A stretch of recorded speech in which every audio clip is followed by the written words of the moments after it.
Joining me now, Democratic strategist and former advisor to the Obama campaign, Ameshia Cross, and Brendan Buck, MSNBC political analyst and former press secretary to House Speaker John Boehner. As I welcome you both, Ameshia, first to you, because Pam Bondi is objectively far more qualified than Matt Gaetz, but does that make her more dangerous?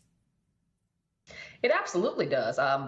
She knows what she's doing. At the end of the day, she is a Trump bona fide, but she's also someone who will carry out his mission of retribution. She's someone who is willing to go against the law of the land. She's someone who's willing to go against even her own better judgment. We watched her go from a very strong legal mind to somebody who jumped on the election fraud scams, quite frankly, because it benefited her. It benefited her in fundraising. It benefited her in getting her name and lights across Fox News and other conservative networks, and it got her closer to the Trump inner circle. This is someone who will do whatever it takes to maintain that closeness to President-elect Trump. And I think that that's dangerous because we already know what Donald Trump wants to do when it comes to reshaping the DOJ, not only within his image, but also to carry out his retributive efforts against multiple entities, other forms of government, as well as the press. So, Brendan, will Pam Bondi's confirmation, will that slide through, especially if seen in comparison to Matt Gaetz's? And does Gaetz's implosion, does that hurt Trump politically at all? Well, I think Trump's benefited from the fact that Matt Gaetz didn't last much more than a week.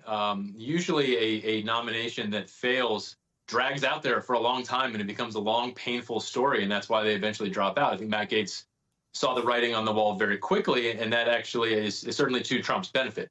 Pam Bondi, is certainly well positioned to be confirmed. She is definitely not as dangerous as Matt Gaetz. Matt Gaetz is not a dunce. He is a smart, shrewd operator, but also highly, almost singularly immoral, and Pam Bondi is not. Pam Bondi is a conventional GOP figure these days. She is a team player. So she's going to want to do whatever the team wants to do. She was a surrogate for Mitt Romney in 2012. She jumped to Donald Trump. She wants to be in good graces with the team. So, yeah, she may still pursue a lot of the same vindictive type of things that Donald Trump is looking for.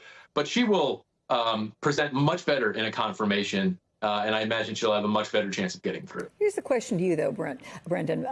Isn't it Team America, not Team Trump, for the position of Attorney General? It's supposed to be nonpartisan. Absolutely, of course. But nobody that Donald Trump is going to nominate is not going to be on his team, for sure. Look, at the same time, anybody, the conversation around these nominations sometimes looks odd. We talk so much about loyalty, and I think we know what Donald Trump's team means when they say loyalty. At the same time, we should not expect somebody to come in and be antagonistic to the sitting president, the president who nominates them. So, look, Pam Bondi is about as good as it's going to get for Attorney General in a Donald Trump administration. She is a real qualified person who knows what she's doing. And I think, probably not my pick, but certainly someone that we can have a little less fear about than Matt Gaetz, who was literally going to be there just to cut off people's heads at the department. And wreak havoc. I don't think that's going to be her priority. Okay.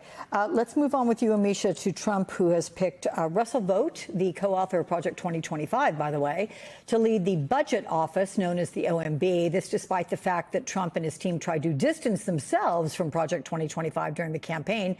Now they're appointing several contributors to the administration. Vought was also briefly OMB director under Trump in 2020, but none of this is surprising. Does it indicate to you, though, how much more methodical they plan to be this time around in executing their promises? Absolutely. Donald Trump is a lot smarter in 2024 than he was in 2016. And I think that, aligning himself with the Heritage Foundation, which is a long sought after conservative think tank that has pushed a lot of these legislative plans within state legislatures across the country already. Be mindful, Project 2025, though it has a federal bent, a lot of this has been tested in several conservative states. With that being said, Donald Trump recognizes that he needed more help to get across the type of agenda and plan setting that would create seismic shifts in America, the type of help that he didn't have in 2016, the type of individuals in place who understand policy, who understand how to get things across the aisle. That's what he's employing here. This is someone who lied about not knowing what Project 2025 is or the authors or anything like that. We see him appointing them left and right, and the ones he's not appointing, he's using as advisors. This is a guy who basically went out of his way to have these people be his brain trust. That is who they are. And he is going to utilize them to execute an America that does not look like how our Constitution was designed. And we've seen it. The good thing about this, I think, is that the playbook is here. Everybody can read it. It's readily available. There's no reason to believe that he will not utilize it as the text is written. And with that being said, that means that advocacy groups, that means that lawyers, that means that the community needs to really buckle up and lean in on this, because there is going to be no stopping him. And they're currently working to remove the very safeguards that prevented a lot of his overreach in his 2016 campaign and 2016 presidency. Brendan, I'm curious, you want to respond to that? I mean, just the use of Project 2025 as really a guidebook, a handbook, the textbook for the incoming Trump administration and what they plan to do and the appointments they're making?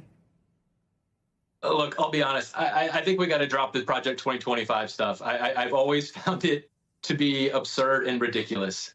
Think tanks put out agendas like this every 4 years. The Heritage Foundation has put out plans like this all the time. Republicans do this. There's nothing in there that is any different than Republicans have been talking about for decades. This was a political play by Democrats to try to make something sound scary.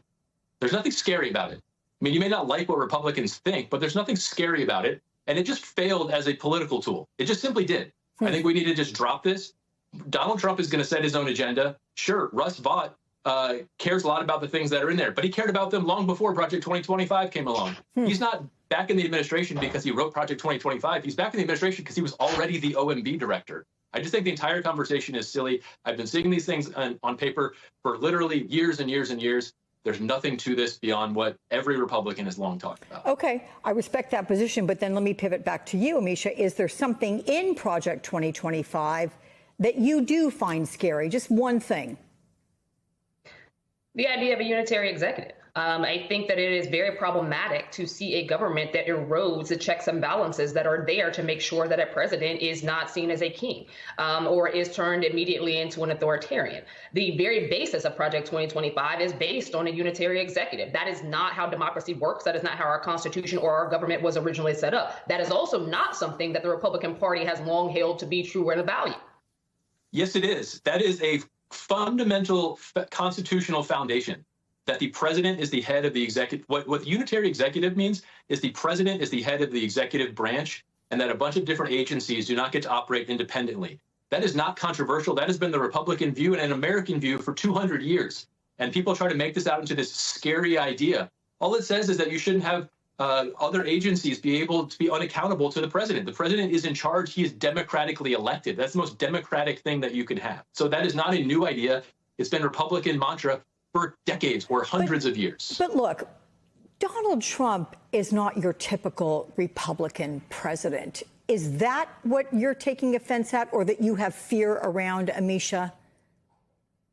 Absolutely. The definition of unitary executive, he is absolutely correct on. The way that Donald Trump sees it and the way that the people he'd align himself with is seeing it is not that definition. And I think that that's the problem. Operating as though Donald Trump is Ronald Reagan, operating as though he is George W. Bush, George Herbert Walker Bush, operating as though he is any of the previous Republican presidents, I think is completely ignorant. It is asinine, and it is out of lockstep with the way that Donald Trump has conducted himself and the plans that he has spoken about. Okay, so last word to you, Brendan, on that point, the fact that Donald Trump is none of those Republican presidents that Ameshia just named. Sure. I thought he was a terrible president. I've never supported him. I don't disagree, but that doesn't change the fact that our government is set up in a certain way. But more back to the point, Project 2025, yes, talks about how the president should be head of the executive branch. That's not a new idea. A lot of the hyperbole around Project 2025 is about things that are likely never going to happen. It will talk a lot about, we're going to get rid of the Department of Education. I promise you, in 4 years, there will still be a Department of Education.